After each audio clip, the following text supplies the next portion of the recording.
څلورم جال چې کوم دی هغه د شیطان چې موږ او تاسو ته غوړولی هغه د وړو ګناهونو دی. انسان ته واړه ګناهونه ښایسته کي او د شیطان ټارګټ هغه لوی ځای وي. نو دا واړه گناهونو کې چې ته اخته کی د دې نه وروستو بیا تا ته غټ ګناهونه هغه بیا د هغې نه وروستو په کوپر کې د اخته کوي. او د دې په شریعت کې ډېر مثالونه نبی علیه صلات وسلام بیان کړي دي، قرآن کې بیان شوي دي.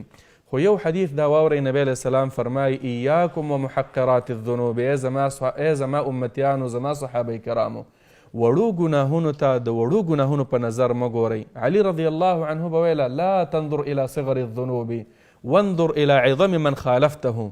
دې ته مه ګوره چې دا وړه ګناه ده، دې ته وګوره چې ته د کوم عظیم ذات مخالفت کې. بیا نبی علیه السلام ویل د دې وړو ګناهونو نه ځان بچ وساتئ. مثال یې وایي داسې دی چې یو قوم وي په یوه دشته کې روان وي او د دوی روټۍ ته ضرورت شي، خوراک ته، یو کس یو لرګي پسې لاړ شي، بل پسې راجمع کي، په هغه باندې اور بل کي، د اور د بلولو نه پس په هغې روټۍ پخه کي او وی خوري. ګورئ دا یو لرګی چې راجمع شي د هغې نه ګېډی جوړ شو او د هغې نه ټول مقاصد د خلکو پوره شي. نو داسې چې ته نن یوه وړه ګناه وکړې، سبا لی کې، بل سبا لی کې، نو دا به په تا باندې انبار جوړ